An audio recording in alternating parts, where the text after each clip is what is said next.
Hello everyone, welcome to the Asian channel. If you're interested in topics like this, please don't forget to subscribe. It would really be a huge help to my channel.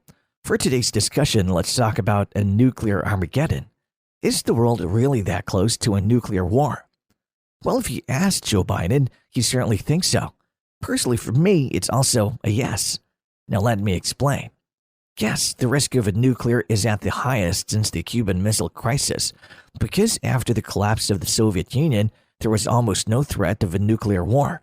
The US was certainly the only superpower then.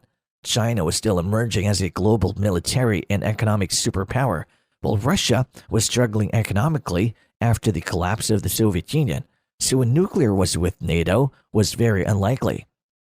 Now with events in Ukraine, the proxy war between Russia and NATO, the potential flashpoint of a US and Russia conflict is at the highest. We certainly could agree with that, whether which side you blame, either Russia or NATO, as the cause of this conflict. You could blame NATO for its expansive behavior and threatens Russia's security, or you could blame Russia for their so-called expansionism in Ukraine. But let me be very clear. Yes, we are at the closest since the Cuban Missile Crisis, but a possible nuclear war is still very much unlikely. So far, we're not that close to a nuclear war. The US and Russia understand the magnitude of a nuclear war. No one is going to be a winner. It would mean equal guaranteed destruction for both sides.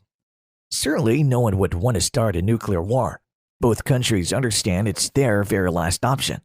The only thing sure about having nuclear weapon is that not one would dare to attack you first.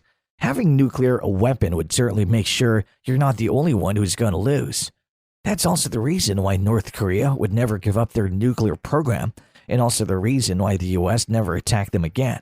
Unless a major provocation happened this coming months, like Russia, for example, getting pushed into a corner, and Ukraine with NATO's backing start pushing with their counteroffensive beyond their territory. That would be all. If you like the topic like this in the future, please don't forget to subscribe. Thank you. I also would love to hear what you think about this, so please comment down below.